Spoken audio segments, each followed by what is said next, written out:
ಅಧಿಕಾರ ಕೊಟ್ಟಾಕೆ ಮಾಡಕ್ ಬರಲ್ಲ, ಈ ರಾಜ್ಯನ ಅಭಿವೃದ್ಧಿ ಪಡಿಸಕ್ ಆಗಲ್ಲ,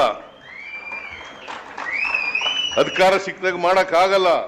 ಅಧಿಕಾರ ಇಲ್ಲದಾಗ ಏನ್ ಅಧಿಕಾರಕ್ಕೆ ಬರಬೇಕು ಅಂತ ಸುಳ್ಳು ಹೇಳುದು, ಅಪವಾದಗಳು ಮಾಡದ್ದೇ ಮಾಡದ್ದು. ನಾನು ಹೇಳ್ತೀನಿ, 2028ರ ವಿಧಾನಸಭೆ ಚುನಾವಣೆ ನಡೀತದೆ, ಮತ್ತೆ ನಾವೇ ಗೆಲ್ತೀವಿ, ನಾವೇ ಅಧಿಕಾರಕ್ಕೆ ಬರ್ತೀವಿ.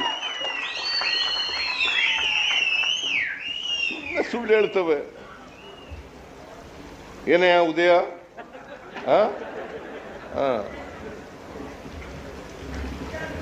ಯಾವ ಕಾರಣಕ್ಕೂ ಕೂಡ ಬಿಜೆಪಿ ಆಗಲಿ ಜೆಡಿಎಸ್ ಆಗಲಿ ಅಧಿಕಾರಕ್ಕೆ ಬರಕ್ ಸಾಧ್ಯ ಇಲ್ಲ.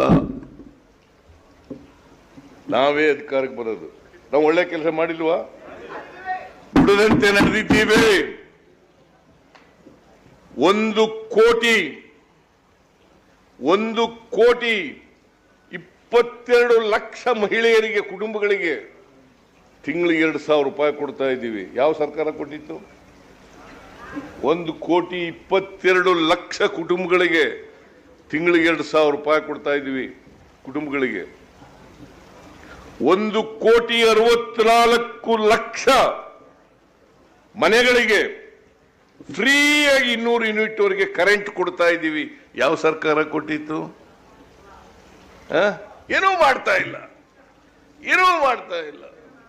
ಎಲ್ಲ ಹೆಣ್ಮಕ್ಳು, 3.5 ಕೋಟಿ ಹೆಣ್ಮಕ್ಳು ಫ್ರೀಯಾಗಿ ಬಸ್ನಲ್ಲಿ ತಿರುಗಾಡ್ತಾರೆ.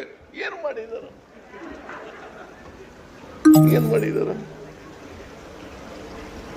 ಪ್ರತಿ ಕುಟುಂಬಕ್ಕೆ BPL ಕಾರ್ಡ್ಗಳಿಗೆ, ಅಂತ್ಯೋದಯ ಕಾರ್ಡ್ಗಳಿಗೆ 10 kg ಅಕ್ಕಿಯನ್ನು ಉಚಿತವಾಗಿ ಕೊಡ್ತಾ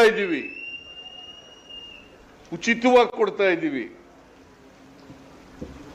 ಆಮೇಲೆ 2 ವರ್ಷದವರೆಗೆ ಪದವೀಧರರಿಗೆ, ನಿರುದ್ಯೋಗಿ ಪದವೀಧರರಿಗೆ, ಡಿಪ್ಲೊಮಾ ಹೋಲ್ಡರ್ಸ್ಗೆ 3,000 ರೂಪಾಯಿ, ಪದವೀಧರಿಗೆ, ನಿರುದ್ಯೋಗಿ ಪದವೀಧರರಿಗೆ ಮತ್ತೆ ಡಿಪ್ಲೊಮಾ ಹೋಲ್ಡರ್ಸ್ಗೆ 1,500 ರೂಪಾಯಿ ಕೊಡ್ತಾ ಇದ್ದೀವಿ.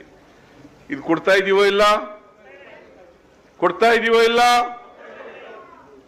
ಇದ್ದೀವಿ. ಯಾವ್ದಾದ್ರು ಸರ್ಕಾರ ನುಡಿದಂತೆ ನಡೆದಿತ್ತ? ಕೊಟ್ಟ ಮಾತಿನಂತೆ ನಡ್ಕೊಂಡಿದ್ರ? ನಮ್ಮ ಸರ್ಕಾರ ನಡ್ಕೊಂಡಿದೆ. ನಮ್ಮ ಸರ್ಕಾರ ಕೊಟ್ಟ ಮಾತಿನಂತೆ